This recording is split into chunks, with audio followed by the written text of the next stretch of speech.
would you do? If a stranger stopped you on a dark, empty road in the middle of the night and said just 4 words to you, not a warning, not a threat, just 4 words, calm, quiet, certain. Don't go home tonight. No explanation, no reason, nothing. And then he was gone. Would you laugh it off? Would you keep driving? Would something inside you stop? Something you can't explain. Something older than logic. One man felt that pull. And what he found the next morning changed every single thing he believed about the world. This is his story. And by the end of it, you may never ignore a stranger again.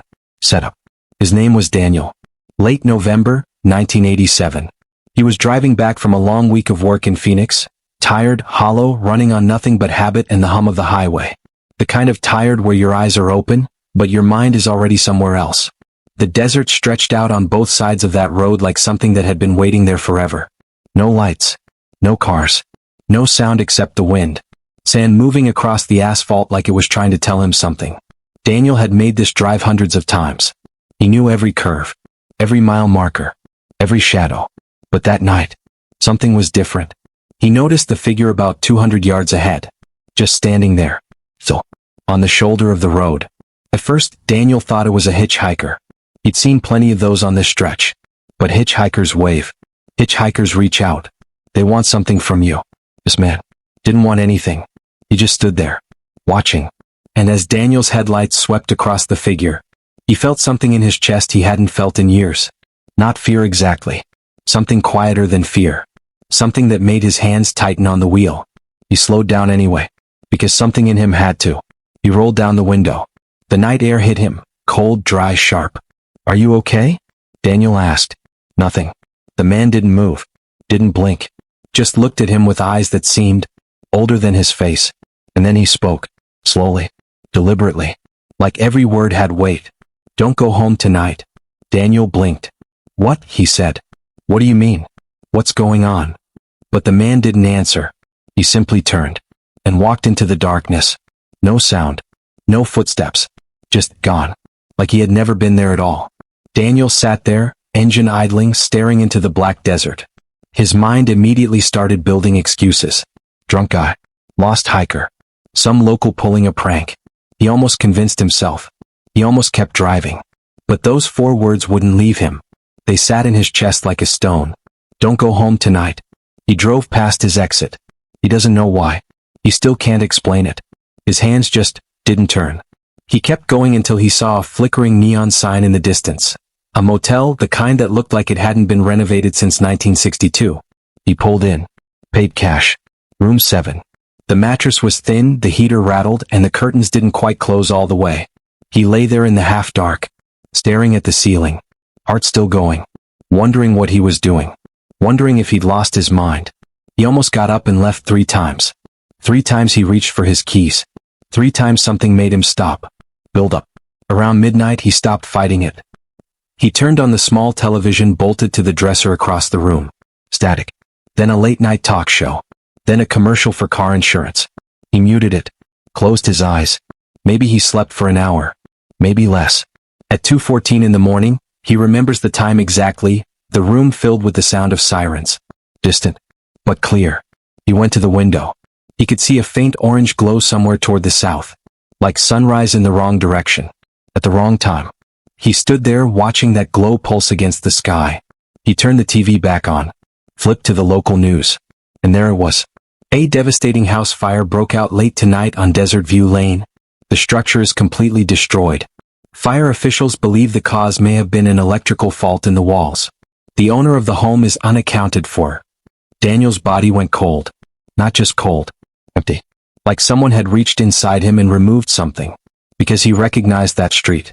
He recognized the house in the footage, the shape of the roof, the stone pathway, the old oak tree at the edge of the yard. That was his house. His bed. His walls. His life, sitting inside those walls, all of it burning. If he had gone home, he would have been asleep.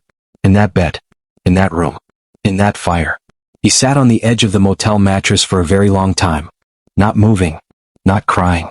Just processing something the human mind wasn't really built to process. The weight of a life that almost wasn't. The weight of 4 words that changed everything. Don't go home tonight. 5 to 6:30. Aftermath. In the days that followed, Daniel did what anyone would do. He talked to the fire investigators. He filed the reports. He stayed with his brother while the insurance worked itself out. And he tried, desperately, to find the man on the road. He went back to that stretch of highway 3 times in the first week. He talked to people at nearby gas stations. At the diner 6 miles east. At the small convenience store near the overpass. Nobody had seen anyone matching that description. No one walking. No one stranded. No one unusual. He placed an ad in the local paper. Seeking man seen on Highway 93, late November. Tall. Dark jacket. Middle-aged. Please contact. Not a single call. His friends told him to let it go. You got lucky, they said. Wrong place, right time. Don't overthink it. But Daniel couldn't let it go. Because here's the thing about a moment like that. It doesn't stay in the past. It follows you. It changes the way you see strangers. It changes the way you hear things you can't explain. It changes the way you trust, or don't trust, the voice inside you that says something is wrong. Daniel started paying attention to that voice. In ways he never had before. He rebuilt his life slowly. New house. Same town. Same highway. But not the same man. Not even close. 6:30 to 7:30. Deeper mystery. Now here's what nobody talks about. Here's the part of this story that even Daniel took years to say out loud. 6 months after the fire, he was going through a box of things he'd stored at his brother's house. Old photographs. Papers. Stuff from before. And he found a picture. A Polaroid from a summer barbecue, 1979. His parents. His aunt and uncle. Some neighbors. A few faces he didn't recognize. He almost put it away. But he looked closer. In the background of that photograph, standing slightly apart from the group, looking directly at the camera, was a man. Tall. Dark jacket. Middle-aged. The same man. Daniel turned the Polaroid over. Someone, his mother, he thinks based on the handwriting, had written on the back. Just a name. No last name. No explanation. Just, Uncle Ray. Daniel asked his brother about it. His brother went quiet for a moment. Then said, slowly, that their mother had a brother named Ray who died in 1971. 16 years before that night on the highway. Daniel didn't say anything else. He put the Polaroid back in the box. He closed the box. And he never told that part of the story to anyone for almost 20 years. 7:30 to 8:30. Emotional core. I want you to sit with something for a moment. Not the mystery of it. Not the question of what's possible or what isn't. Just this. Someone, or something, looked at Daniel that night. And decided he was worth saving. Think about the moments in your own life when something steered you. When you almost took a different road. When something made you late or early, or somewhere you didn't plan to be. When a feeling told you no, and you couldn't explain why. Most of us call it luck. Most of us file it away and move on. But Daniel couldn't file it away. Because he saw the face. He heard the voice. And then he found the photograph. He says now, and he's said this every time he's told this story, I don't know if I believe in ghosts. I never did. But I believe in that night. And I believe that whoever that man was, he loved me enough to come back. I don't know if there's a word for that kind of love. The kind that crosses whatever line exists between here and whatever comes after. But if there is a word for it, it sounds like this. Don't go home tonight. 8:30 to 9:30. Reflection. Stories like Daniel's don't make the news. They don't end up in police reports or academic journals or documentary films. They live in the quiet spaces, in conversations between brothers at kitchen tables, in letters nobody sends, in memories that feel too real to be dreams and too strange to be anything else. And that's exactly why they matter. Because the things that don't fit anywhere, the moments that break your understanding of how the world works, those are the ones that stay with you forever. Daniel is in his 70s now. He still lives near that highway. He still drives it sometimes, late at night, window down, desert air coming in. Not looking for anything. Just remembering. Just being grateful for a voice that came from somewhere beyond explaining. And a self that was quiet enough to listen. Because that's the part we don't talk about enough. It's not just that the stranger appeared. It's that Daniel listened. He could have laughed. He could have driven home. He could have spent the rest of his life never knowing how close he came. But he didn't. He listened to something he couldn't understand. And it saved his life. 9:30 to 10:30. Lesson. We spend so much of our lives turning the volume up.